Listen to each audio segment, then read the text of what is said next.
Né à Chicago en 1955 d'un père franco-italien et d'une mère espagnole, il grandit dans la foi, dans un foyer modeste où la prière guidait chacun de leurs pas. Études et vocation, il étudie les maths, passionné et discret, mais l'appel de Dieu vient bousculer ses plans. À 22 ans, il entre chez les Augustins et consacre sa vie au Christ pleinement. Léon XIV, frère et serviteur, tu portes l'Église dans la prière et l'honneur. Que ton chemin nous guide vers le Seigneur, dans la vérité, la paix et la ferveur. Ordination et mission, il devient prêtre en 1982, envoyé au Pérou pour servir les plus pauvres. Il y reste des années, fidèle et joyeux, curé formateur, proche des plus petits. Il forme des jeunes, célèbre les sacrements et devient prieur puis responsable local. Il prend la nationalité péruvienne car il aime ce peuple comme sa propre famille. Retour et responsabilité, de retour à Chicago, il prend la direction de sa province avec humilité. Puis il est élu chef de tout l'ordre augustin, reconnu pour sa fidélité et clarté. Léon XIV, frère et serviteur, tu portes l'Église dans la prière et l'honneur. Que ton chemin nous guide vers le Seigneur, dans la vérité, la paix et la ferveur. En 2014, nommé évêque à Chiclayo, il retourne au Pérou où il sert à nouveau. Pasteur paisible, visage familier, il soigne les blessures et fait grandir la foi.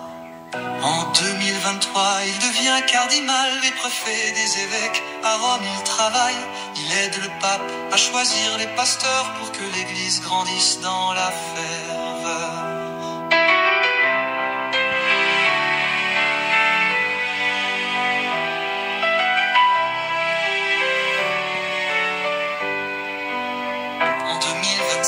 Le pape François meurt, le monde se tourne vers l'esprit et la prière.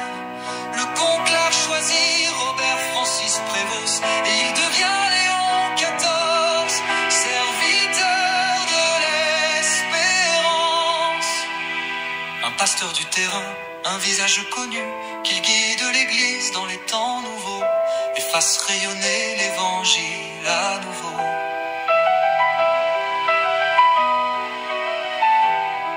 Que la paix soit avec vous, dit-il au balcon.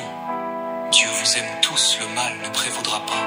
Un appel à l'unité, à marcher ensemble, main dans la main, avec Dieu, sans peur ni doute. Une église ouverte, construisons des ponts, a-t-il exhorté, que le dialogue et la foi soient liés. Un message pour tous, croyants et lointains, une église de frères, de cœur et de main. Léon XIV, frère et serviteur, tu portes l'Église dans la prière et l'honneur. Que ton chemin nous guide vers le Seigneur, dans la vérité, la paix et la ferveur. Annuncio vobis, Dieu magnum, habemus papam, eminentissimum, reverendissimum Dominum. Dominum Robertum Francisum, Sancte Romana Ecclesia, Cardinalem Prévos, qui sibi nomen apposui Leonem quartum decimum. Je vous annonce une grande joie, nous avons un pape, le très éminent et très révérend Seigneur, Monseigneur Robert Francis, cardinal de la Sainte Église romaine Prévost, qui a pris pour nom Léon XIV.